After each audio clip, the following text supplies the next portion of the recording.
মিরপুরে আরও একটা অপ্রত্যাশিত হারের সম্মুখীন হলো বাংলাদেশ। নিউজিল্যান্ডের বি টিমের কাছে বরণ করতে হলো লজ্জার হার, তাও আবার ঘরের মাঠে, নিজেদের ডেরায়। শুক্রবার টম ল্যাথেমের দলের কাছে ২৬ রানের অসহায় আত্মসমর্পণ করেছে মেহেদী হাসান মিরাজের দল। কিন্তু এই হারের পেছনে আসল কারণ কি ছিল?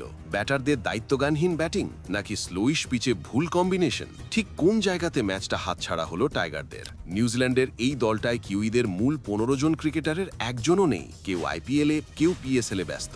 আরেকটা দল আছে শ্রীলঙ্কায় এ টিম সিরিজে। অথচ এই দ্বিতীয় সারির দলের কাছেই ঘরের মাঠে কুপোকাত বাংলাদেশ। হাতের মুঠোয় থাকা জয়টা কিভাবে বিসর্জন দিতে হয়, মিরপুরে যেন তারই মহড়া দিল টাইগাররা। ২৬ রানের এই হার কোনো ক্রিকেটীয় ব্যাখ্যাতেই মানায় না। ম্যাচের নিয়ন্ত্রণ বেশিরভাগ সময় ছিল বাংলাদেশের হাতে। তৃতীয় উইকেটে সাইফ হাসান আর লিটন দাসের ৯৩ রানের জুটি জয়ের ভিত গড়ে দিয়েছিল। সাইফের ৫৭ রান, লিটনের ৪৬ রান, সব মিলিয়ে মনে হচ্ছিল জয় শুধু সময়ের অপেক্ষা। কিন্তু নাটক তখনও বাকি ছিল। ২৮ ওভারে ১৩২ রানে ৪ উইকেট, সব ঠিকঠাকই চলছিল। তারপর হঠাৎ করেই ধস। মাত্র ৩৭ রানে শেষ ৬ উইকেট হারিয়ে ম্যাচটা তুলে দেওয়া হলো নিউজিল্যান্ডের হাতে।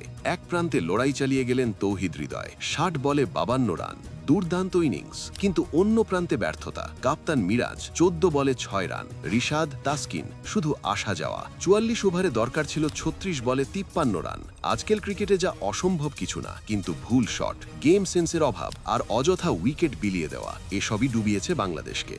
ব্লেয়ার টিকনার ৪ উইকেট নিয়ে লেট অর্ডার ভেঙে দেন। তবে সত্যি বলতে তার চেয়ে বেশি অবদান আমাদের ব্যাটারদের, কারণ উইকেটগুলো যেন নিজেরাই উপহার দিয়েছে। বোলিং শুরুটা ছিল অসাধারণ। প্রথম ১০ ওভারে মাত্র ৩৭ রান, শরীফুল ইসলামের ২৭টা ডট বল, রিশাদ হোসেনের জোড়া উইকেট, মিরাজের নিয়ন্ত্রণ, সব মিলিয়ে মনে হচ্ছিল ২০০-র নিচেই আটকে যাবে নিউজিল্যান্ড। কিন্তু ক্যাচ মিস, ফক্সক্রফটের ৫০, উইল ইয়াং আর হেনরি নিকলসের পার্টনারশিপ, এই ছোট ছোট ভুলগুলোই বড় ব্যবধান তৈরি করেছে।